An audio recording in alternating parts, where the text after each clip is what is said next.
Welcome to the UR-enabled Adult Amputee Adapted Exercise series. This is our Walking for Health video.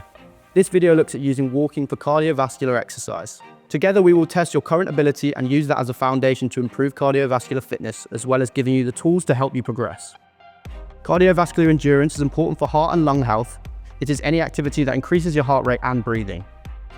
The World Health Organization and the UK government recommends that all adults, regardless of ability, get an average of 150 minutes of moderate intensity activity every week. But what is moderate intensity? Well, that is individual to you. There are 3 levels of intensity: low, moderate, and high. Low is an activity that is fairly easy to perform and that you could keep doing for a long time.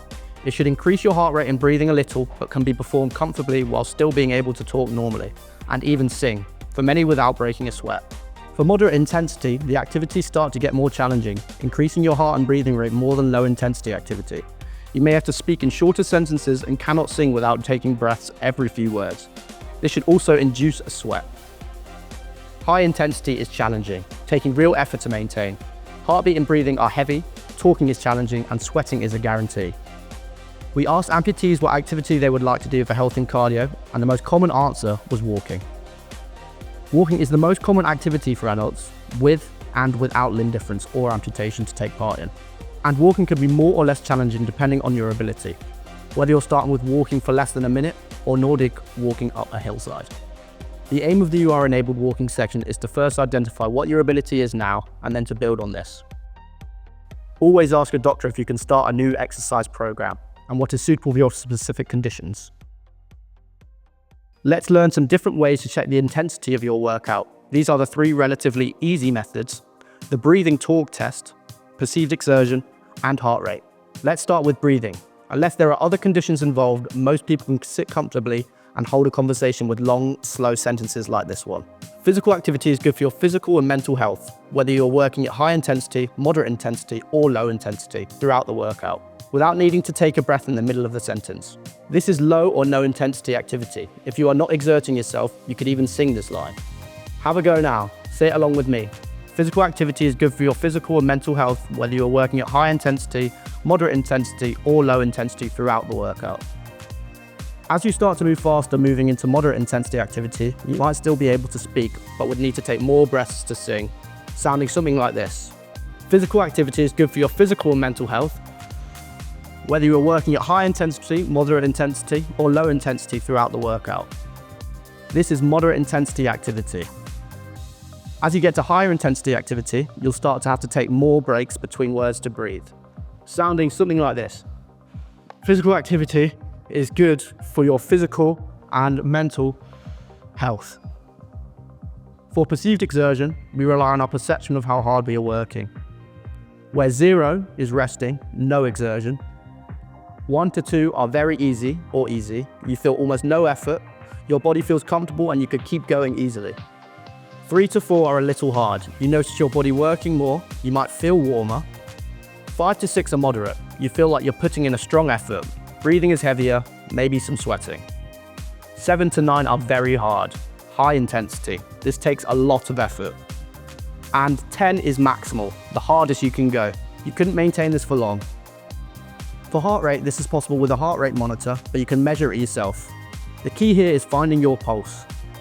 Using 2 fingers on one hand, let's search for your pulse. On your wrist, open your palm upwards and place your forefinger and middle finger of the other hand at the bottom of the gap between your thumb and forefinger. Bring the fingers straight down to your wrist and just where the wrist starts. Can you feel a pulse? If not, try your neck. Find the bottom of your earlobe and bring your fingers straight down to just below your jawline. Still no pulse? Try placing your whole hand over your heart on the left side of your chest. Now we are going to try and count our pulse for 15 seconds to work out our heart rate. Find the pulse, but don't count any beats until you hear go, and stop counting when you hear stop. Are you ready? 3, 2, 1, go!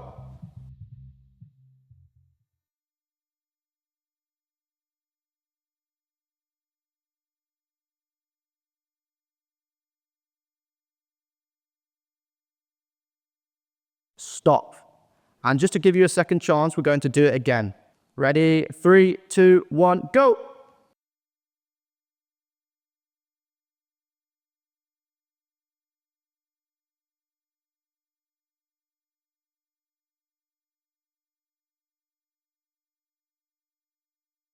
Stop.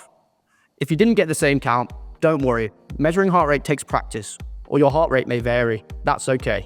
While cardio is about increasing your heart rate, it's really important that you understand your own heart rate range, especially if you have any concerns about a heart condition. Talk to your doctor or physio before you consider activities that significantly increase your heart rate. Now it's time to test ourselves. We have 3 ways of checking how intense we found an activity. Pick whichever method works for you. Think about your breathing, perceived exertion, or heart rate. We're going to put a 2-minute timer on the screen. As soon as we say go, I want you to move across the room you're in, back and forth as fast as you safely can. Rest when needed. If you can, know the time when you needed to rest. Make sure the room is clear and safe. Don't try to run, but walk at top speed that feels right for you. On your marks, get set, go!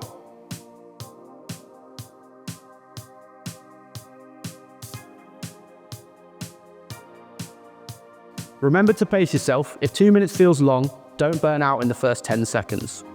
Walk however suits you, with a stick, frame, arm swinging, or in a sling. It doesn't matter how big the room is, turning takes time. Just keep moving.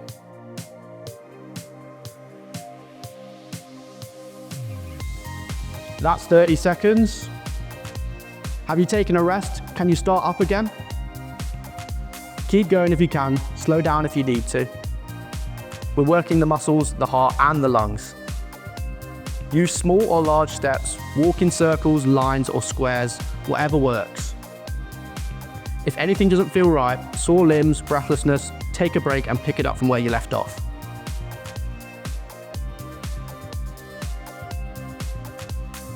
That's 1 minute. Can you keep going? If you paused, can you start again?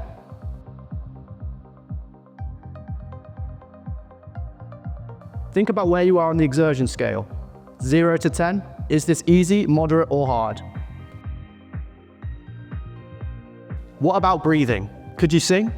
Or say that long sentence, or even supercalifragilisticexpialidocious without taking a breath? That's 1 minute 30. Nearly there. Got anything left in the tank? For those watching your heart rate, can you feel your pulse increase? Keep going if you can. Take another few steps if possible.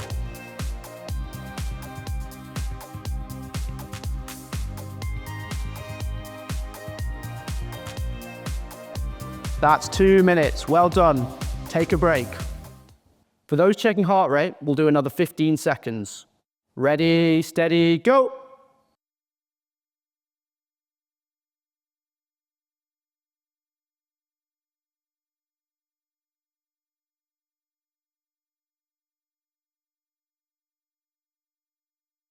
Stop. How does that compare to before the test? Find the intensity measure that works for you and use that as your guide. As your fitness improves, that same walk may no longer feel as intense. That's progress. The test should give you another idea of how intense a short walk feels to you right now. Now think about your walking. If you took a break in the 2-minute test or can walk less than 10 minutes in total, you're Group A, steppers.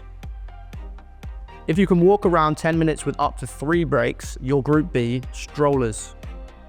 If you can walk 10 minutes without a break, but would need a break within the next 7 minutes, you're Group C, striders.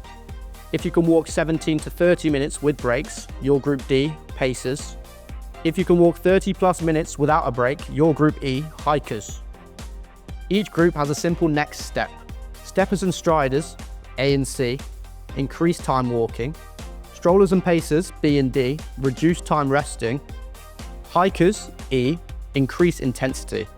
Small changes can mean 10 to 30 seconds more walking or less resting. As you build strength, aim for 1, 3, or even 5-minute gains. Group A, steppers. Start with short walking bouts and rest as needed. Add time weekly, 10 to 30 seconds or up to 3 minutes. Aim to walk again after resting, multiple breaks are fine. Once you can walk 10 minutes in total, move to Group B. Group B, strollers. Start with your usual time, rest, then walk again. Weekly reduce your rest by 10 to 30 seconds. Once rests are under 30 seconds, start adding time to the second walk. When you reach 10 minutes without a break, you're in Group C. Group C, striders. Start with a 10-minute walk, rest 3 to 5 minutes, then walk again. Try to add time to the second walk each week. When you reach 30 minutes total, move to Group D.